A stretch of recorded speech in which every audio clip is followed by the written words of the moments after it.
Friends, તમારું સ્વાગત છે મારા કિચનમાં. આજે આપણે બનાવીશું વરસાદમાં ખાવાની મજા પડે એવા ગરમા ગરમ ક્રિસ્પી નવા ભજીયા. તો ભજીયા તો તમે બહુ જ ખાધા હશે, પણ આવા દૂધીના ક્રિસ્પી ભજીયા તમે ક્યારેય નહીં ખાધા હોય.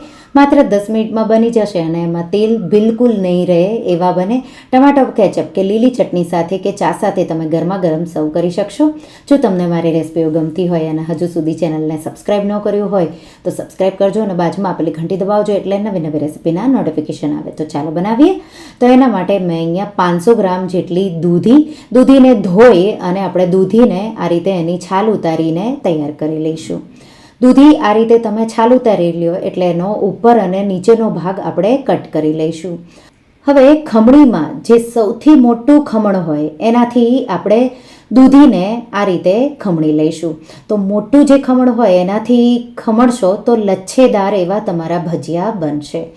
હવે દૂધી છે એમાં નેચરલી પાણીનું પ્રમાણ બહુ હોય, તો થોડું જ આ રીતે તમારે દૂધીમાંથી પાણી નિતારી દેવાનું. તમે થોડું અમથું નિતારી અને એક બાઉલમાં લઈ લીધું.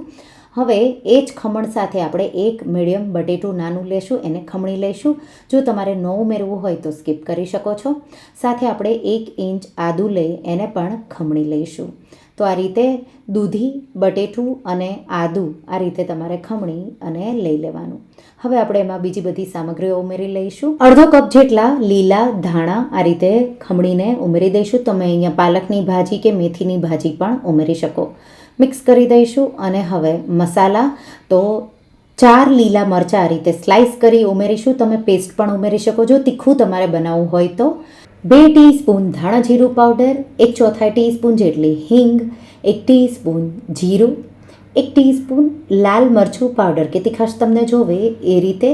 સાથે આપણે એમાં 4 ટેબલસ્પૂન જેટલો ચોખાનો લોટ કે પછી કોર્નફ્લોર તમારા પાસે હોય તો એ પણ લઈ શકો.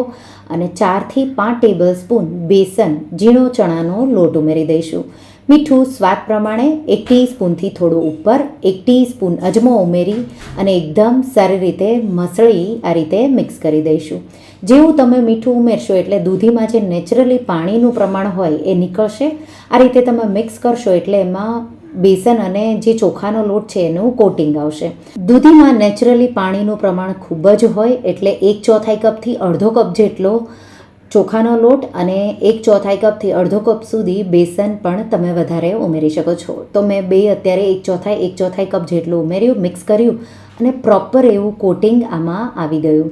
તો હજી જો તમને લાગે કે સોફ્ટ છે તો તમે થોડો વધારે હજી પણ ચોખાનો લોટ કે બેસન ઉમેરી શકો છો. તો બેટર તૈયાર છે અને તમે જોઈ શકો છો કેવું છે.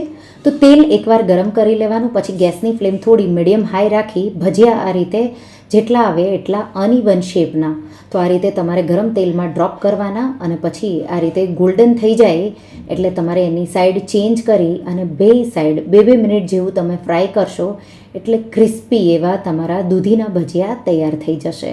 તો આ રીતે લચ્છા જેવું તમે ખમણી વાપરશો એવા તમારા લચ્છા શેપ આવશે. તો આ રીતે આવા ગોલ્ડન તમે જોઈ શકો છો થઈ ગયા.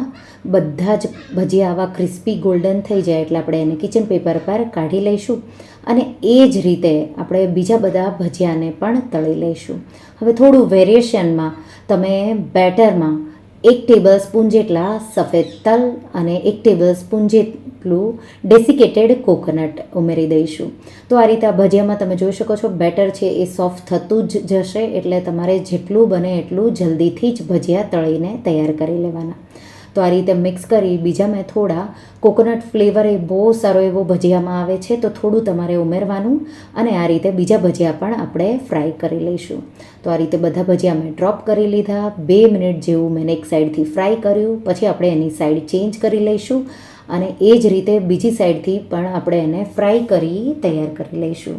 તો એકદમ ક્રિસ્પી એવા ટેસ્ટી દૂધીના ભજીયા તો તમે ડુંગળીના, બટેટાના, પાલકના, કોબીના બધાના ખાધા હશે, પણ દૂધીના આવા લચ્છા ભજીયા તમે ક્યારેય નહીં ખાધા હોય તો આમાં નો ડુંગળી, નો લસણ, બહુ ટેસ્ટી એવા બનશે. તમને ખબર પણ નહીં પડે કે તમે આ દૂધીના ભજીયા ખાઓ છો.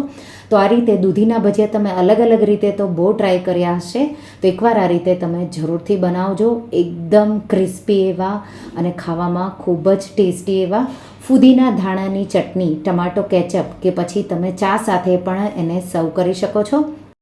વરસાદ માટે ગરમા ગરમ ક્રિસ્પી આવા દૂધીના ભજીયાની રેસીપી એકવાર તમે ટ્રાય કરજો અને મને કહેજો કે ક્રિસ્પી દૂધીના ભજીયાની રેસીપી તમને કેવી લાગી. રેસીપી કેવી લાગી મને કમેન્ટમાં જરૂરથી જણાવજો. અને જો તમને આ રેસીપી ગમી હોય તો વિડીયોને લાઇક કરજો, શેર કરજો અને મારા ચેનલને સબસ્ક્રાઈબ કરજો. અને આવી જ નવી રેસીપીઓ માટે તમે બેલ આઇકન બટનને પ્રેસ કરજો. Thank you for watching.